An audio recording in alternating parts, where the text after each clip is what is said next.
So I sold my Tudor Black Bay 58 and I bought a Quartz watch instead. In this video, I'll talk about why I chose to sell my Tudor Black Bay 58. I'll also reveal the watch that I'm replacing it with, and then I'll touch on the reasons why I replaced it with this specific watch. So getting back to the Tudor Black Bay 58, the watch was introduced in 2018 as a smaller, more vintage looking version of the Tudor Black Bay. It came out in 39mm in a black colorway originally, and then later on they revealed this bluish color, which is also a nice one. The one that I sold was the black colorway, specifically, which is the one that I was looking for. I like the blue colorway, but not as much as I like the black colorway. I thought always the black colorway would look better on my wrist, and it looked a little bit more vintage, and I think black usually goes with a bit more, and that's the reason why I specifically wanted to go for the black one. When I got the watch a couple of months ago, probably around 2 months ago, I loved the look of the watch. I thought the watch looked amazing. It was in absolutely pristine condition. I have a whole video about the watch as well, which I'll put in the link below this video. But the watch looked really in great condition. I love the looks of it. But for some reason, I struggled to get along with the watch. So I used the word dainty before to describe this watch, and after some thought, I don't really think that's the right word to use. I think what I was looking for is too perfect. This watch is so perfect and so good looking, at least to me, that I couldn't find any fault with the watch. I love the colorways. I think the rose gold might not be my favorite colorway of this watch, but still the black colorway, I really love the way this watch looked individually and independently. But for me as a wearer on my wrist, I just couldn't click with it. It sort of didn't go with my style. I felt a little bit conscious of the watch the whole time. It almost looked like too perfect, and that stood out to me in a way, if that makes sense. But that's just how I felt about this watch, and I then just struggled to wear it and put it into my daily routine, and I guess that's where I thought hey, what's the point of owning this watch if I'm not going to wear it every day? I don't want to put this watch away in a cupboard and forget about it and sell it later, even though I bought it at a great price. That's not what I wanted to do with this watch. I wanted to wear this watch, and I wanted to wear it every day. That's definitely one of the main reasons why I ended up selling this watch. So then there's a couple of small things that sort of bothered me, but not really. I think the main thing was just I didn't feel comfortable wearing the watch because it wasn't really my style. I think that was sort of the main thing. And no offense to anyone who thinks this watch is perfect. This watch is really perfect. But I was looking for something with a little bit more imperfection, if that makes sense in any way. When I'm thinking back about the watch, I think the blue one might have been a better choice for me, just because the blue brings some color into the watch and doesn't make it look so perfect. I think it brings around something different to the watch. At the beginning, I thought the blue looked quite boring actually, and the black looked better. But having thought about it again, I think if I went for the blue, I might have not felt the same way. But I don't know. That's just the feeling that I have now. Something small that bothered me about this watch as well was the bezel, and it's really nitpicky, but it's just I couldn't grip the bezel. It had these small little grooves around the bezel, and in a dive watch you want to sit around and play with it. I might be a little bit fidgety, and then I would sit and try and play with it, and I couldn't grab hold of the thing. For some reason I just couldn't grab hold of it, and it's something that irritated me.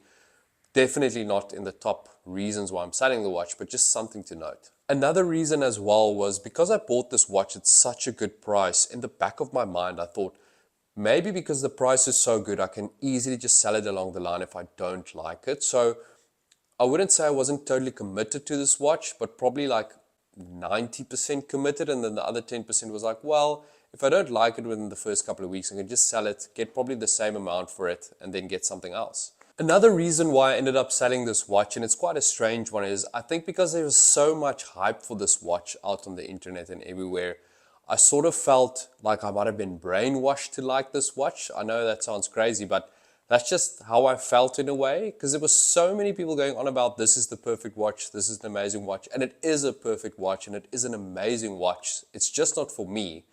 But I felt that because all of that hype was going on, when I got the watch and I realized, I don't really like this watch and it doesn't really fit my style or whatever, I sort of felt like I was brainwashed in a way, maybe reading too much about this watch and looking at too much content that, that's one of the reasons why I bought the watch, which is also one of the reasons why I wanted to sell the watch at the end of the day.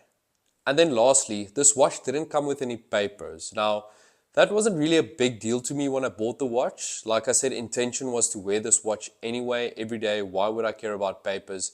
But I like buying stuff in complete packages or whole sets. And I think the idea of having papers and a box and everything just puts my mind to ease in a way. If I put it away in my cupboard, here's everything for this watch and I have everything here. And it just felt like a more collector's nag or something. I don't know why, but it was something that sort of bothered me. When it came now to actually selling the watch, it does actually make a difference, a lot more than I thought, to have the actual papers of the watch. That's the first thing dealers ask for, is papers, when I wanted to do a trade-in for this watch. I ended up selling this watch to the same dealer that I bought it from, so papers wasn't really an issue. But going forward, I think that's definitely something I will consider when I'm buying the next watch, to make sure that it has a full set. So now, getting to the watch that I replaced the Tudor Black Bay 58 with. It's an Omega Seamaster Professional 300, the Quartz version, of course, in blue. I'm actually wearing it on my arm right now, and I love this watch. I've been wearing this watch pretty much every single day. This watch is reference number 2221.80. It's a 2012 version, and it's quartz, like I said. I don't really have an issue with quartz watches. I think that's one of the main things that I realized quite fast. I don't like winding up watches, so battery life to me is quite important, especially for me not having a wide collection of watches. So it's not like I rotate between 3 or 4 watches every week. I actually have 2 watches at the moment, my Casio 5600 and then also my Omega Seamaster 300 quartz. Before I had this Omega Seamaster 300, I also had another one in black and a 36mm variant. Now the 36mm was a little bit small to me, and not too small on my wrist. I actually like the look on the wrist, but for the actual watch it felt a little bit too small to be a diver's watch. Because the bezel is quite big around it, the actual watch face was quite small, so the dial was actually small, so I actually had to look pretty closely to see what time it was, and that felt a little bit ridiculous. Overall, I think 36mm is a good size for me. I have a 17cm wrist, and the reason I originally went for that watch and tested it first because I was scared that the 41mm is going to be too big for my wrist. When the dealer actually bought me the 41mm to compare versus the 36mm, I was thinking it's going to be humongous, because there's all of this footage like online of people saying, oh, how does that look on my wrist? And it looks way too big. But like on my wrist, it's 17cm, and I think it actually looks fine. Like I quite like the way it looks. It looks a little bit more normal to me. It's not too big at all. And I really like the way it looks. And it doesn't look too perfect to me. And I think that's where the difference between the Tudor Black Bay 58 and this Omega Seamaster comes in. This Omega Seamaster 300 is also 7 years older than the Tudor Black Bay 58 that I had, which also makes me a bit more comfortable wearing this watch day to day. Even though it was a little bit more expensive, not much, I almost got a fair or even trade for it, I still think this watch makes me feel more comfortable wearing it because it's a little bit older. For some reason that gives me comfort. I know that might not make any sense, but I just feel much more comfortable wearing this watch, outside, wearing it to work, wearing it wherever, and I don't mind wearing it in the outdoors and stuff. Even though the watch does feel a little bit more heavier than the Tudor Black Bay 58, it still doesn't feel that bad because this bracelet is so comfortable. Like, I don't really realize it. At the beginning when I wore the watch, I'm like, oh, I need to get used to this bigger thing on my arm. But after a while, it's just super, super comfortable, and I just enjoy wearing it and just looking at the watch every day. It changes in sunlight. When the weather differs, this watch differs. I love this dial, that it has these little wave grooves on them. I just love everything about this watch. I mean, it's really the watch for me at the moment. At a specific point, I thought I might not even be into watches, but after owning this watch for a couple of weeks now, I've really been enjoying this watch, wearing it every day, and it just really got me into watches again and took my doubt away. So that might be a good or a bad thing. I'm not entirely sure how you see it.